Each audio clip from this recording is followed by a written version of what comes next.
Então, hoje nós estamos aqui para falar sobre o processo da morte e da reencarnação. Como dito pelo Rudinei, que me apresentou, nós estamos numa sociedade de livres pensadores e não há dogma a ser aceitado, engolido goela abaixo. O que nós vamos falar aqui são pesquisas feitas a respeito do processo da morte e da reencarnação. Essas pesquisas, elas estão baseadas na sabedoria antiga, elas se refletem especialmente no budismo e no hinduísmo. A meu ver, apresentam uma lógica cristalina e eu vou compartilhar isso com vocês. Se vocês acharem que é lógico, que faz sentido, adotem, pensem, reflitam. Se vocês acharem que não é lógico, que não é compatível com o pensamento de vocês, joguem no lixo. Porque aqui nós somos todos livres pensadores. Agora, sem dúvida, eu acredito em tudo que eu vou falar. Então, baseado nos estudos e baseado no que eu entendo ser mais lógico a respeito da vida, vou compartilhar com vocês a visão que eu tenho da reencarnação e não só da reencarnação, de todo o processo, todo o vínculo de uma vida com outra, o processo da morte e da reencarnação. Numa sociedade de livres pensadores, fica claro que nós temos pelo menos 2 centros de consciência. O centro de consciência da personalidade, aquilo que nós normalmente chamamos de eu, e o centro de consciência espiritual, que na prática é o nosso verdadeiro eu. Por quê? Esse eu que a gente se identifica da personalidade é um eu passageiro, transitório. Então nós vamos ver a relação dessa centelha divina espiritual com a nossa personalidade comum. Isso é chamado de Pacceka-yana ou Pratyeka-yana ou Amrita-yana. Quer dizer, a Pratyeka é aquilo que é transitório. Amrita é aquilo que permanece entre uma vida e outra. Então, já tendo consciência de que há pelo menos 2 eus, eu digo pelo menos porque a gente pode dividir isso infinitamente, né? Tem o eu físico, tem o eu emocional, tem o eu mental. Muitas vezes a gente quer uma coisa e acha de outra coisa, aí o físico quer dormir e não quer acompanhar nem o emocional nem o mental. Quer dizer, a gente pode dividir isso de inúmeras maneiras e as diferentes tradições dividiram de inúmeras maneiras. O clássico é a divisão de São Paulo de corpo, alma e espírito, sendo o corpo a nossa parte material, a alma a nossa parte psíquica, aquilo que é chamado de psicológico, que é o emocional e o mental junto, aquilo que no hinduísmo é chamado de kama-manas, e a nossa parte espiritual propriamente dita. Então, corpo, alma e espírito. Então, o espírito se trata da centelha divina, também chamado na literatura teosófica de Buddhimanas, ou de Atma Buddhimanas, ou da individualidade, ou o ego com letra maiúscula. Quer dizer, nomes há muitos. Mas, na prática, no processo da morte, nós vamos ver que esse eu pessoal, ele morre. Quem permanece é o eu espiritual.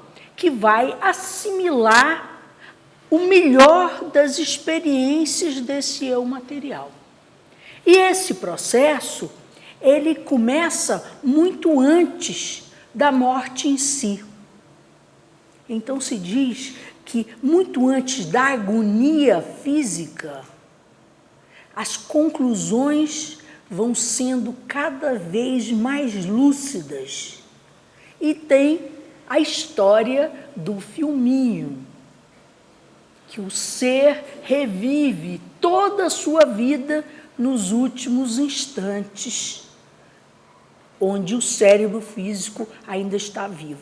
Essa questão do filminho, ela já está comprovada cientificamente, o que não era o caso durante a época da Blavatsky e durante a época que muitos dos autores teosóficos escreveram. Tem um médico chamado Raymond Moody Jr., que ele percebeu pessoas com essas experiências de ter morte clínica e voltar, e do filminho que elas assistiam de revisão da vida e etc. Mas essas pessoas foram e voltaram, tiveram morte clínica, deram umas chacoalhadas no peito delas e elas voltaram. Hoje a ciência tem meios e modos de tentar reverter a morte nos seus primeiros momentos, e muitas vezes isso é bem sucedido. E esse doutor, Raymond Moody Jr., que escreveu um livro, Vida Após a Morte, que também foi feito um filme chamado Vida Após a Vida, mostra os casos em que as pessoas tiveram morte clínica e as experiências.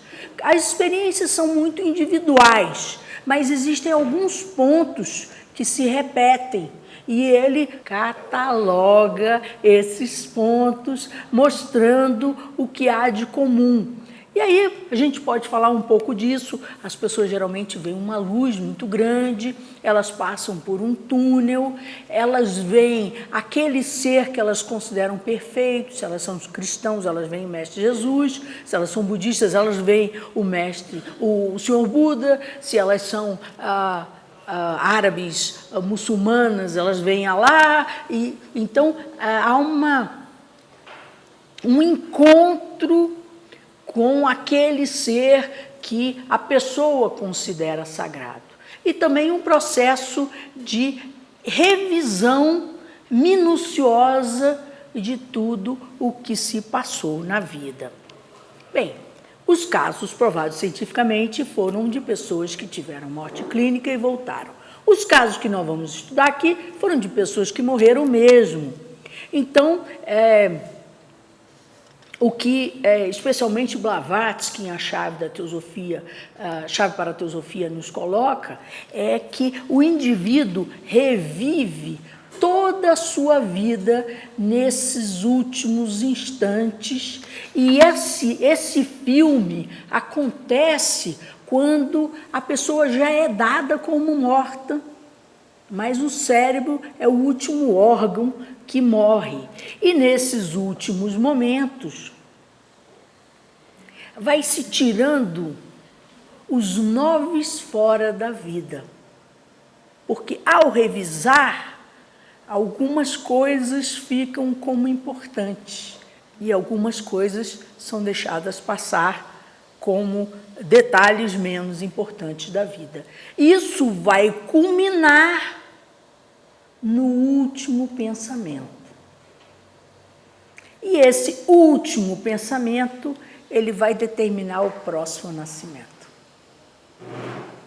E daí vem o dogma da... agora o nome esqueci. Extrema-unção. De que você deve ter o acompanhamento de um padre na hora que você está passando, você deve se arrepender dos seus pecados. E tem até aquela historinha, né, do sujeito que o padre veio e disse: você renuncia a Satanás? E ele disse: doutor, o senhor acha que está na hora da gente criar inimigos? Claro que isso é uma brincadeira, mas, evidentemente, o último pensamento não está sob controle de ninguém. Por quê? Porque é o resultado da vida.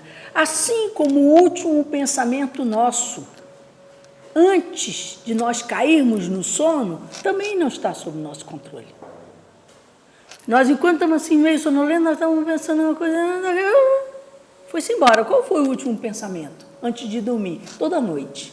Então, assim como nós não temos controle sobre o último pensamento antes de dormir, nós também não temos o controle sobre o último pensamento antes desse sono, que é a morte.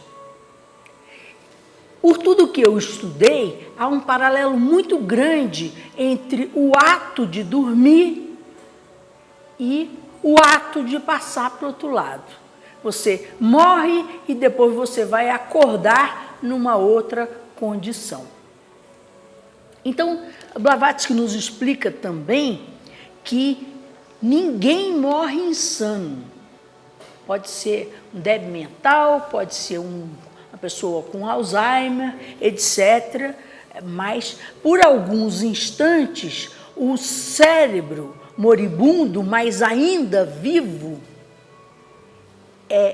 que gravou todas as impressões daquela vida, ele é utilizado pelo ser superior. Então, as duas memórias, a memória do ser espiritual e daquele cérebro moribundo, se fundem nesse processo de avaliação da vida, de tirar os noves fora. Num momento que, segundo Blavatsky, não é passado nem presente, não é passado nem futuro, mas um eterno presente. Então, daí a gente pode ir tirando várias conclusões. Primeiro, que nós não controlamos o último pensamento e que vai depender de como nós vivemos os novos fora daquilo que vai ser importante para nós e que vai determinar o nosso próximo nascimento. Então, só para dar um exemplo, se toda noite, antes de dormir, eu faço uma oração, qual é o natural quando eu estiver morrendo? Eu também vou fazer uma oração, porque esse é meu hábito. Eu criei esse padrão mental.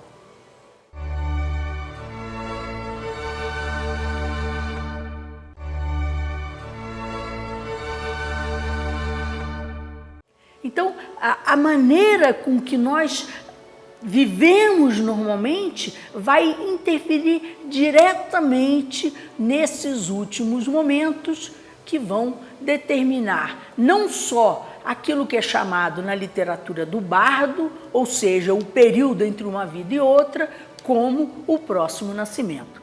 Daí vem também aquele conceito dos tulkus. O que é um tulku na tradição budista tibetana? É alguém que pode prever o seu próximo nascimento. Evidentemente que essa pessoa tem que ter um desenvolvimento espiritual e psíquico maior do que o nosso, para poder, no momento de estar morrendo, já saber onde vai ser o seu próximo nascimento. E é muito comum naquela área eles dizerem assim: não fale mais comigo, vou entrar em meditação, me busquem daqui a 2 anos em tal lugar. É óbvio que é um outro desenvolvimento que a maioria da humanidade comum não tem. Nas cartas dos Mahatmas existem várias citações, eu vou pegar aqui 2, que diz assim: a experiência do homem morrendo, os pensamentos são involuntários e não temos controle sobre eles. O controle que teríamos seria como impedir a retina dos nossos olhos de perceber a cor que mais lhe afeta. E outra passagem diz: é precisamente por esse motivo que o nosso último desejo possa não ser favorável para o nosso progresso futuro, que temos de perceber nossas ações e controlar nossas paixões e desejos durante toda a nossa vida na Terra. a experiência da morte tem muito a ver com que tipo de vida nós estamos levando. Bem, então, foi o filminho, o último pensamento, o cérebro faleceu, o duplo etérico se desprende rapidamente e o centro de consciência vai para um lugar chamado cama louca. A Besant nos fala que o cama louca é o habitat do desejo. Então, nós estamos no mundo emocional. Aquilo que no cristianismo é descrito normalmente como o purgatório, onde nós não temos mais corpo físico, mas ainda temos o nosso corpo emocional e o corpo mental. Então, rapidamente se forma um novo ser sem o corpo físico. Um novo quaternário, que é o astral, o mental, o búdico e o átmico. Ou seja, nós destituídos do plano físico com o seu duplo etérico, estamos aí para nos desembaraçar do que houve de pesado no emocional e no mental. Por quê? Porque o indivíduo que é muito desenvolvido espiritualmente, ele passa rapidamente por esse cama louca, por esse purgatório, para chegar ao Devachan, que corresponde mais ou menos àquilo que os cristãos denominam de céu, que não é um lugar físico, não é uma morada na nuvem ou em qualquer outro lugar, mas um estado de consciência.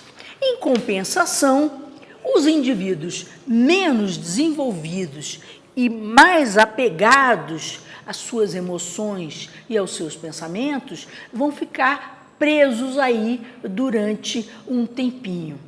E aqui tem uma passagem muito linda que diz assim: o cama louca, ou essa dimensão que nós entramos diretamente depois de morrer, o cama louca pode ser comparado ao vestiário do artista, onde ele tira a roupa que ele usou no último personagem antes de se tornar ele mesmo. O ego imortal do ciclo de peregrinação em sua série de encarnações. O ego eterno sendo despido no cama louca dos seus princípios inferiores terrestres, com suas paixões e desejos, entra no estado do Devachan. Portanto, é dito que somente o que é puramente material, as emoções refinadas, afeições, aspirações, acompanham o ego naquele estado de felicidade. Então, o que isso quer dizer? O cama louca vai ser um lugar de realmente purgar, um lugar de separar. Por quê? Porque o que é mais pesado não vai poder ser assimilado pela nossa natureza espiritual. O que é mais pesado vai ficar nos reinos inferiores, aguardando o momento que nós estejamos de volta aos mundos inferiores. Então, quem é que fica muito tempo no cama louca? Aqueles que estão numa condição muito pesada e até destrinchar o que é espiritual do que é material, o que é espiritual do que é material, leva muito tempo. Posso dizer especificamente que alguns tipos de morte fazem os indivíduos ficarem presos no cama louca bastante tempo. E nisso se destaca o suicídio. Porque o indivíduo que se suicida, ele está vivo, ele só não tem um corpo. e ele está preso àquele momento em que ele cometeu aquela barbaridade. Então, ele fica preso nesse estado emocional pesado até completar o tempo que ele teria que viver na Terra. Vocês imaginam, né? A Terra tem muitas dificuldades, mas tem os momentos bons, os momentos ruins, os momentos bons, outros ruins, e a gente vai levando, não é? Imagina ficar 30 anos vivendo o momento do suicídio. Que sofrimento horrível, né? É uma coisa que a literatura dá muita ênfase, que não vale a pena. Você não está fugindo dos seus problemas na vida. Você está decretando uma perenidade muito mais longa para os seus problemas e para os seus sofrimentos. Não vale a pena. Então, o suicídio é um caso clássico. Tem aqueles que, é pior do que suicidas, são assassinos e suicidas, né? Ele mata a mulher e se mata depois, então ele é assassino e suicida. Então, ele fica preso no camaloca aí, eternidade. Também tem o caso dos feiticeiros. Pessoas que já têm um desenvolvimento no mundo astral, mas estão usando esse desenvolvimento de uma maneira egoísta. E essas pessoas ficam ali transitando nesse mundo do camaloca.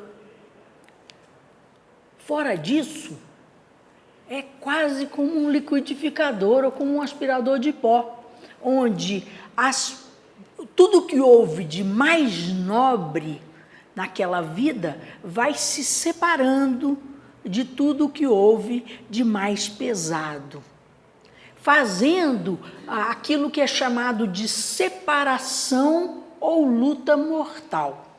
Por que luta mortal? Porque depois vai haver um balanço. Houve predominância do que era mais puro ou houve predominância do que era mais pesado?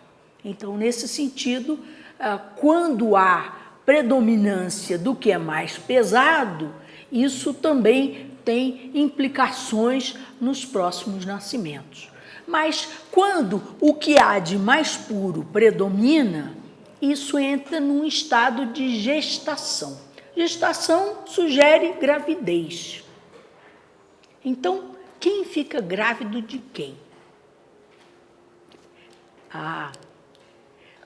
Nosso ser divino fica grávido das melhores experiências da sua última vida. E vai gerar um novo ser. Quem é esse novo ser? Nós, santificados, beatificados, só a nossa melhor parte. Por quê? A parte pior, mais pesada, mais grosseira, ela vai ficar como uma casca no camaloca, como um defunto astral. Assim como quando nós morremos, nós deixamos um defunto físico, nós, quando passamos ao estágio do Devachan, que é posterior ao camaloca, nós deixamos um defunto astral, que tem características. E esses defuntos astrais, eles ficam vagando por aí até se dissolverem. Muitas vezes se manifestam em sessões espíritas, mas o destino deles é que nem o destino do corpo físico, vai acabar se dissolvendo. Quando se dissolver, vai deixar a essência do que houve de mais grosseiro naquela vida, que vai ser um pacotinho a ser levado para a próxima encarnação. Por quê? Porque aquilo que nós botamos em movimento aqui, criando karma, vai voltar para nós aqui, e não numa outra dimensão. Então, é justamente encarnados no próximo nascimento ou nos outros que nós vamos receber o resultado daquilo que fizemos de mais grosseiro. Nós beatificados, santificados, a nossa melhor parte, que nós não reconheceríamos como nós mesmos. Porque quando nós pensamos em nós mesmos, nós pensamos nas coisas boas e nas coisas ruins. Está tudo misturado. Lá não. Lá vai haver uma separação. E quem vai desfrutar do melhor da última vida vai ser o nosso ser espiritual. E o ser material, ele vai ficar vagando um tempinho, se dissolve, deixa a essência como karma para a próxima encarnação. Segundo parece, esse processo não se dá de maneira consciente. Dizem as cartas que aqueles que são conscientes, eles só podem ser adeptos ou feiticeiros, tirando a exceção daqueles que ficaram presos no cama louca, porque eles estão vivos, só não têm corpo. Então, as exceções que têm consciência, essa consciência está sempre presa a um estado ruim. Mas, como nós dissemos antes, esse processo de morrer, ele se assemelha muito ao processo da morte. E o tipo de consciência que nós temos quando nós dormimos, como é? Os sonhos são vivências, mas são de uma outra natureza, não é? Não é como a nossa consciência de vigília. Então, o que nós vamos viver lá do outro lado é como um sonho. Um sonho muito bom, que é o Devachan, onde nós estamos casados com as melhores experiências da última vida.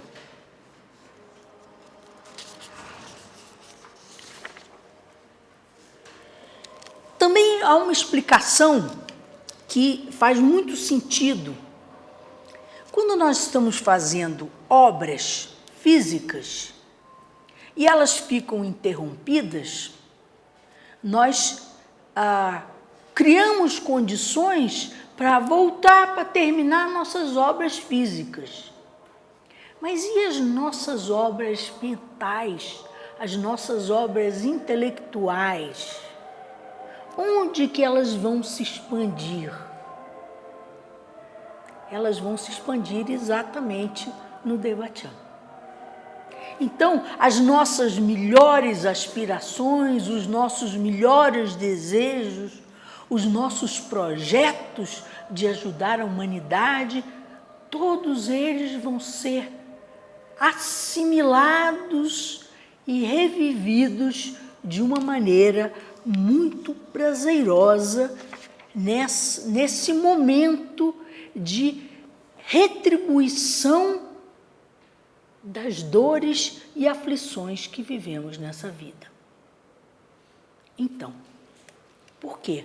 Porque na vida, como está tudo misturado, às vezes a gente não consegue levar à frente os nossos melhores projetos. Qual vai ser o momento da gente estar realmente elaborando e vivendo os nossos melhores projetos? Vai ser justamente no Devachan.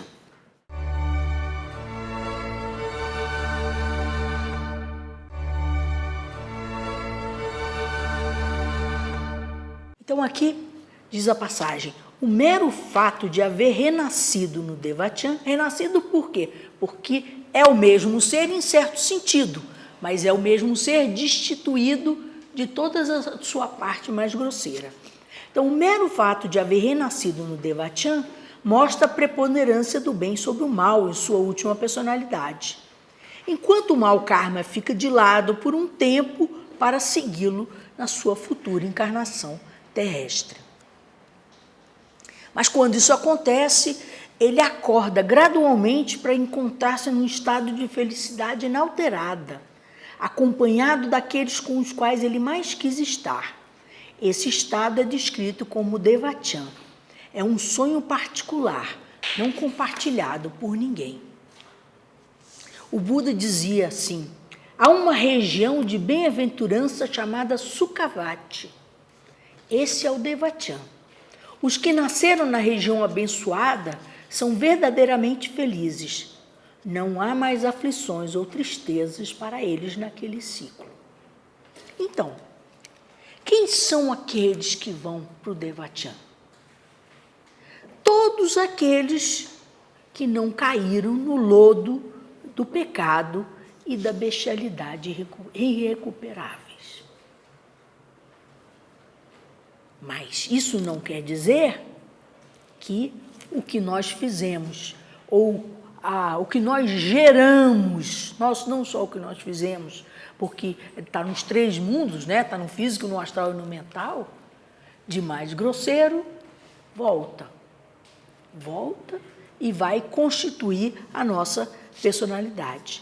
Então, nesse momento do Devachan, o indivíduo vai ver outro filminho, o filminho dos melhores momentos da sua vida anterior. Porque o primeiro filminho, aquele do momento da morte propriamente dita, ele inclui tudo e vai tirar o noves fora. Agora não, já foi separado o que era mais grosseiro do que é mais pesado, do que é mais sutil, mais ideal, e o indivíduo vai ver os melhores momentos da sua vida espiritual na Terra. E esse sonho, pasmem vocês, segundo a literatura, dura uns 600 anos. Ou 1000, ou 1200, ou 1500, quem sabe até mais. Dependendo do quanto o indivíduo tenha vivido espiritualmente na Terra, esse sonho vai se perpetuar por bastante tempo. E nesse sentido, há uma analogia entre o alimento e a digestão. Quando nós comemos, nós demoramos aí 5, 10 minutinhos, né? Às vezes, se você é mais lento, come mais como tem que ser, você demora meia hora, né? Aí mastiga e engole. Quanto tempo vai demorar aquilo para virar sangue? O processo da digestão é muito mais lento do que o processo da mastigação. Então, de uma maneira semelhante, nós mastigamos enquanto estamos vivos. E do outro lado, nós vamos digerir aquilo que foi mastigado. Claro que também nem tudo vira sangue. Algumas coisas vão alimentar o intestino, vão alimentar os rins, algumas coisas vão sair, não é? Mas algumas coisas ficam e viram sangue, não é? Então, de maneira similar, também as nossas melhores experiências vão ser assimiladas, virando o sangue do nosso ser. E as experiências mais grosseiras vão sair para o outro lado e vão gerar outros nascimentos nos quais nós vamos lidar com aquilo que não aprendemos ainda. Então, o Devachan é um paraíso feito de ideias. E o indivíduo está casado com as memórias da sua última encarnação. Também há uma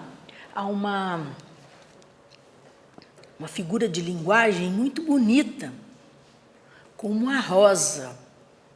A rosa murcha, mas o odor da rosa permanece para sempre.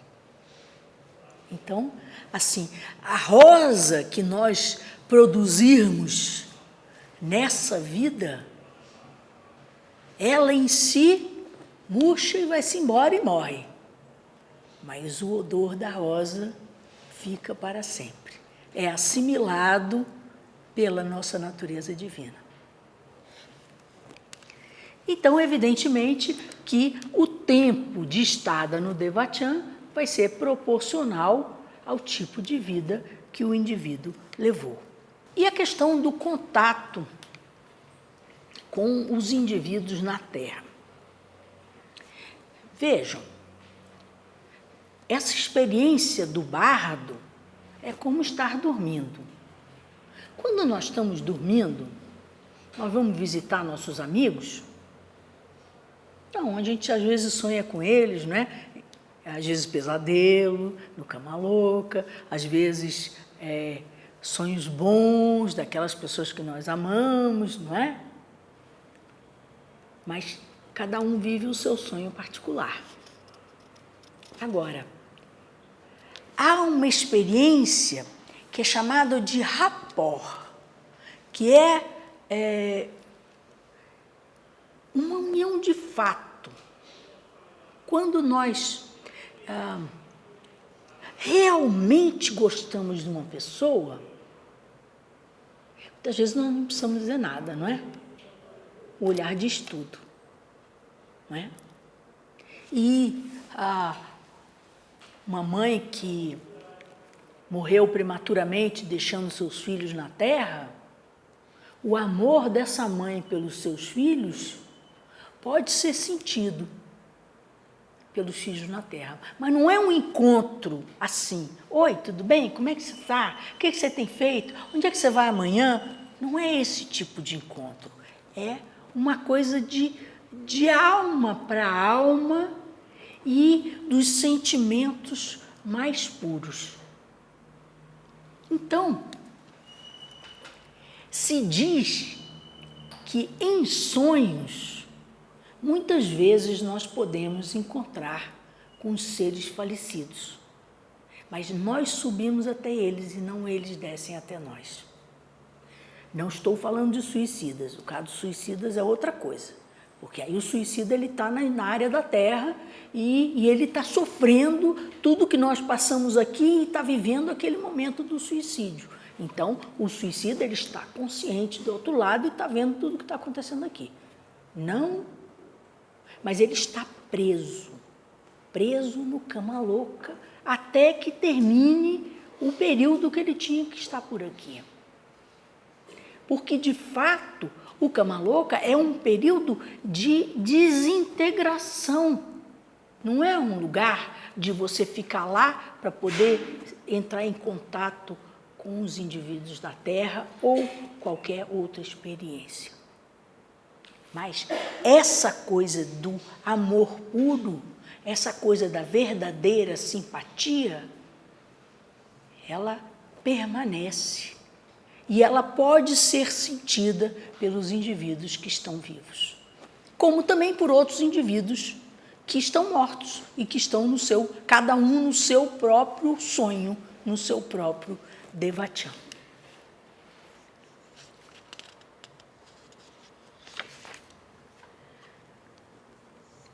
Também tem o caso dos fracassos da natureza. E aí nós vamos falar pouca coisa disso, mas só para en passant. Há casos em que o indivíduo é tão ruim que a natureza divina dele se separa antes dele morrer fisicamente. São chamados dos sem alma. E nesse caso, o impulso gerado por uma personalidade sem alma, por uma personalidade bestificada, gera novos nascimentos. E, geralmente, esses novos nascimentos, o indivíduo, além de ruim, nem lembra do que fez. Fica pior ainda, não é? Mas esses casos, chamados fracassos na natureza, por um impulso sério de arrependimento, de mudança de estado de consciência, aquilo que é chamado em grego de metanoia, aquele que nasceu sem alma pode voltar a recuperar seu espírito.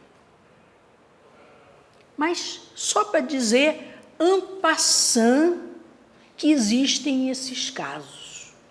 Raros, exceções. Por quê? Porque às vezes o indivíduo é muito ruim, mas ele ama a mãe dele, não é? Então tem uma pontinha de amor ainda.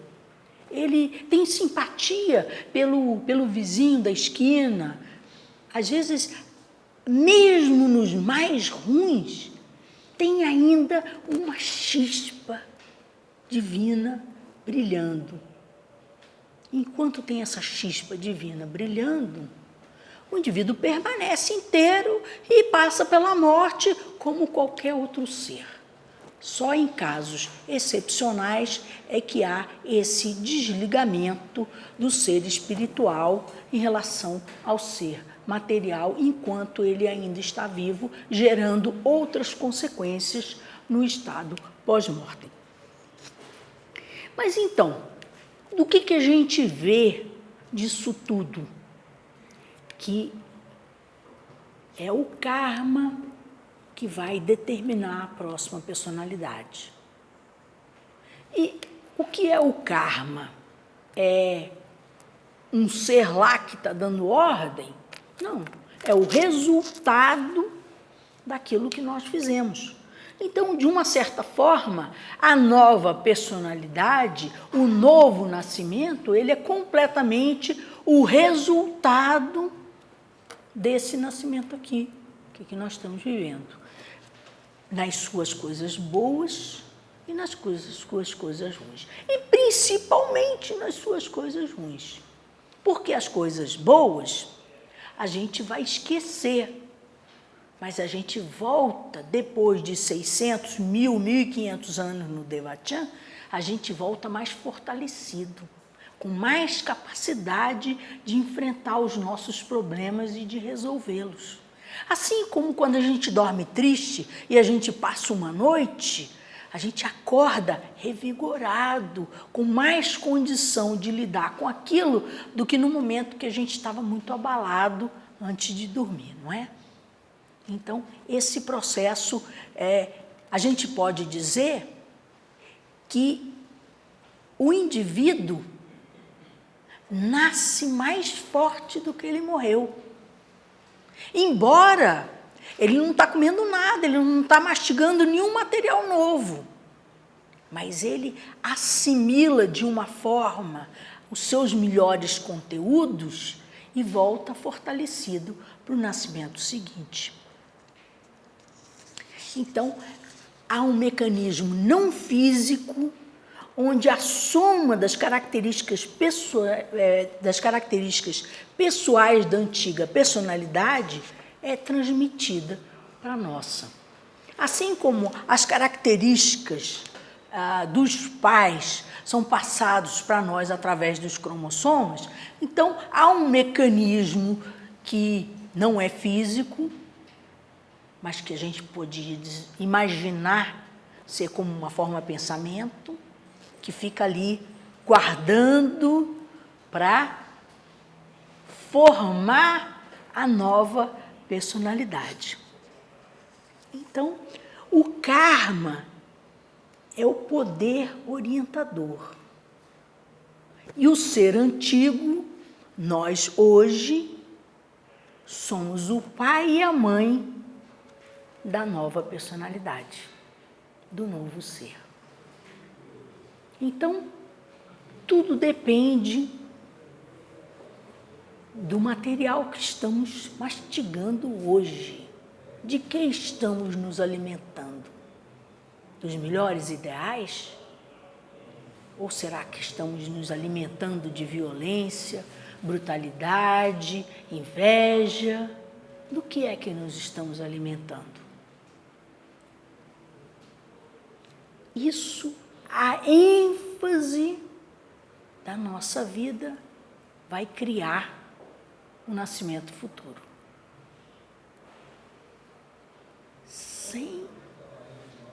Sem barganha, somos nós que criamos a nós mesmos no futuro. O que quer dizer que nós podemos nos atrapalhar muito se nos animalizamos, se deixamos de cumprir nossas tarefas,